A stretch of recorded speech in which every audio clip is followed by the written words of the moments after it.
Kapanayam ho natin si Ginoong Roel Castro, ang presidente ho ng More Power at isang power distributor. Kaugnay pa rin ho dito sa nangyaring malawakang blackout dyan sa may bahagi ng Western Visayas.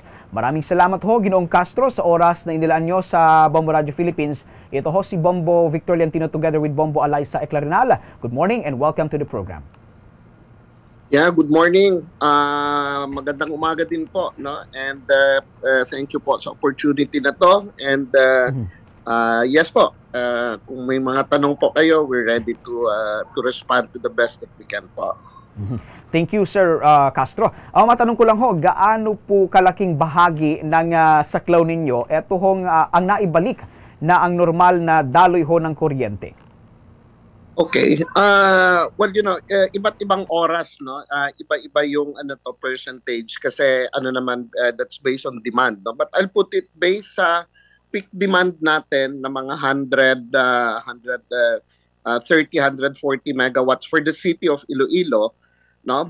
We're hitting about mga 48 between 48 to 50% lang po ang kayang allocate ng National Grid, no, or NGCP as the systems operator po, no.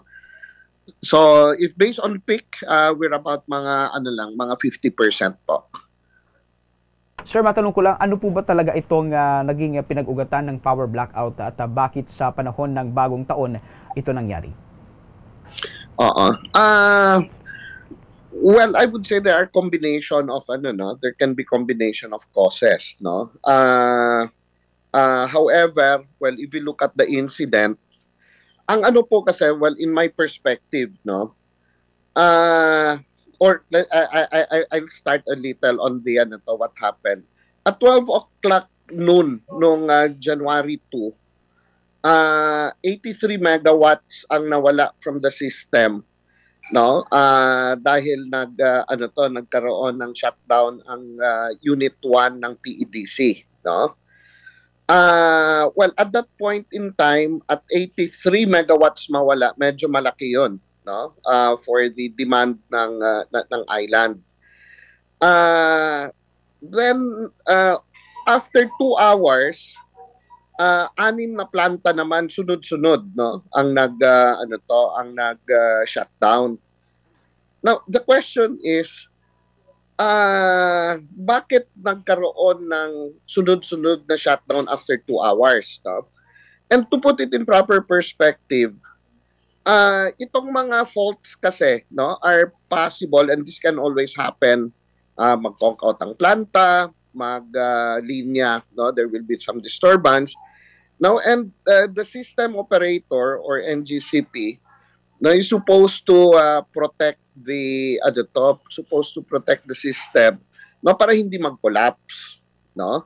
So sa tingin ko, and I think this is what came out of the meetings, no, sa Regional Development Council and also yesterday together with the OE and ERC, the system operator was not able to avert, no, or to protect the system from collapsing after 2 hours na nangyari yung first incident na nawala yung isang planta po, no. So because of the plants, well, 6 plus 7 plus 1, 7 plants in the whole island of Panay were out, no,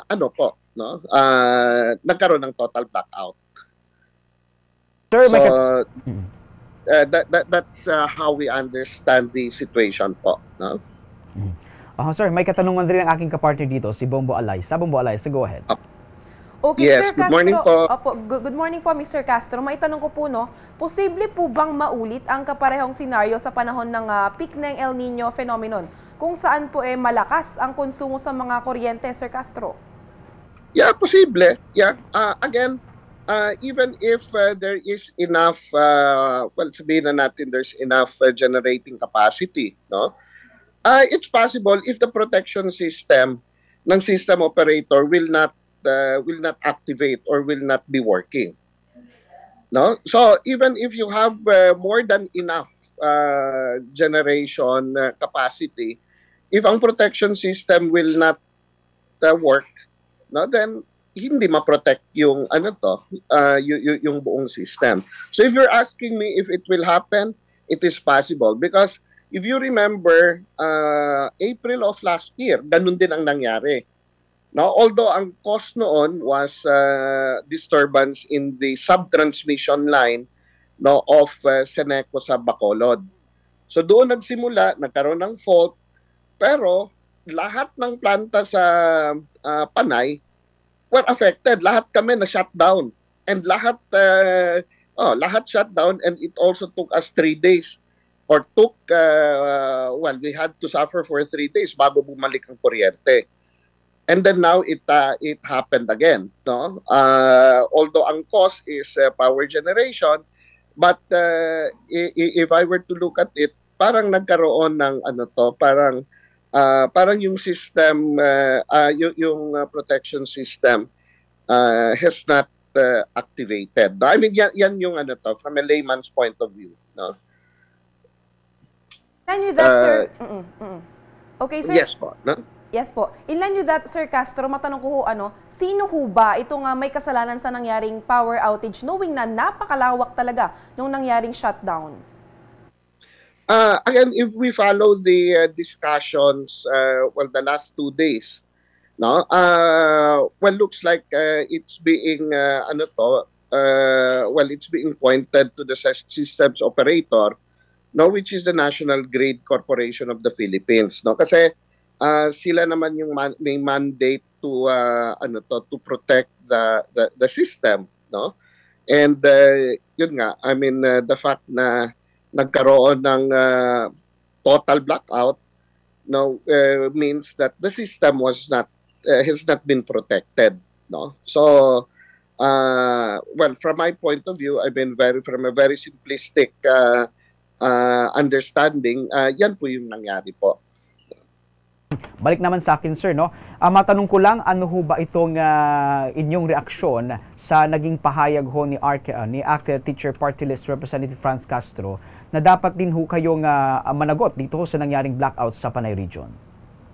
Ang hirap sagutin po, no? Kasi parang tingin ko, in fairness and with respect to the Congresswoman, parang she doesn't understand the whole system, no?